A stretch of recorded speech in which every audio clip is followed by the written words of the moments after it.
The iPhone 16 Pro Max boasts the largest display ever in an iPhone at 6.9 inches as well as the longest tested battery life of any iPhone yet. We also appreciate the camera upgrades and camera control button, but Apple Intelligence lacks that wow feature for now and the charging speed could use a boost. I have been a Pro Max user for years since the iPhone 11 Pro Max, but after testing the new iPhones, I'm actually torn about the iPhone 16 Pro Max. It has the largest display ever of any iPhone at 6.9 inches. Yes, the thinner bezels help keep the device somewhat compact, but it is still taller, wider and heavier than the iPhone 15 Pro Max, which I thought was the near perfect size and weight for a big screen phone. I have gone from feeling like I cheated the system to feeling slightly cheated. This might be an unpopular opinion, but I think the new Pro Max is a little too big, at least for my hands. It's more of a stretch now to do simple things like scrolling through web pages or TikTok, and once you put a case on your iPhone 16 Pro Max, it's like a mini tank. The good news is that the Pro Max is built to be more durable. In addition to having a titanium band, Apple claims that the improved ceramic shield display on this model is 50% tougher than the last generation. We can't drop these units, but on paper it's encouraging.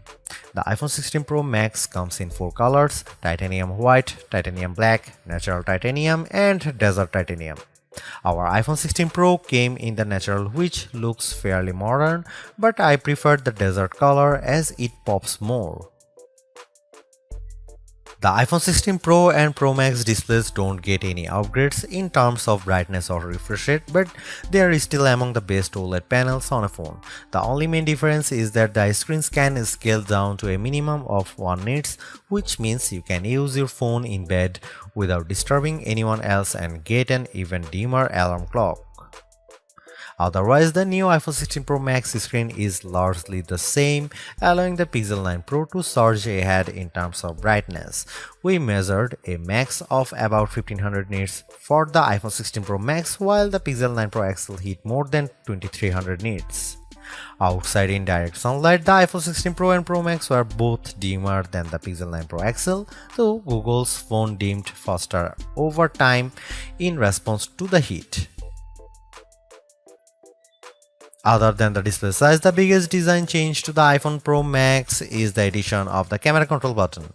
This recessed capacitive button on the right side uses haptic to give you feedback, and it launches you straight into the camera. No more having to fumble for the on-screen camera shortcut, and you can now use the action button for another shortcut. This thing is pretty easy to use in both portrait and landscape mode. So what can you do with camera control? A lot, actually. A quick press snaps a photo and a long press starts recording a video, but I'm not a fan of the fact that the video stops when you take your finger off the button. You can also slide your finger across the button to zoom in and out, which is pretty smooth. Not as smooth is the double soft press, which launches a sub-menu of various options, from tweaking the depth and exposure to toggling between multiple photographic styles. Camera control works well, but applying just the right amount of pressure and remembering what a single press and double press do takes practice. I also wouldn't recommend taking macro shots with the camera control, as it shook the camera when I got super close to a subject. The iPhone 16 Pro Max gets a bunch of camera upgrades, starting with a new 48 megapixel fusion camera for the main shooter that's designed to read data faster. The result should be zero shutter lag and faster focus. I took some shots of people passing by on scooters and moving taxis at the same time on the iPhone 16 Pro Max and iPhone 15 Pro Max, and the new iPhone was indeed faster. The results were not necessarily sharper though, as you can see in this side-by-side comparison. Here are some camera samples of iPhone 16 Pro Max.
The iPhone 16 Pro Max's video gets an upgrade with 4K video capture up to 120 frames per second, and there's some pretty neat things you can do with that footage.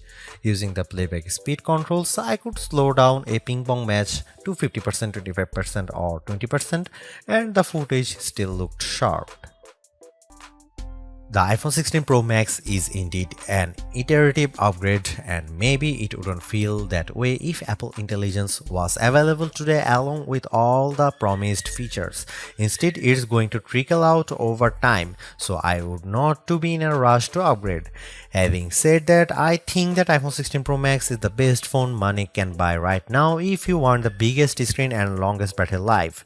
It lags in zoom versus the S24 Ultra, but you get more endurance, better camera quality, and plenty of creative features like photographic styles and audio mix. I actually preferred the AI capabilities of the Pixel 9 Pro XL series with its smarter Gemini Live voice assistant and other features like Add Me for photos and Pixel screenshots. But the Pixel's performance and battery life trail the iPhone 16 Pro Max. For me, the iPhone 16 Pro Max retains its title as the best phone, but it's not because of Apple Intelligence.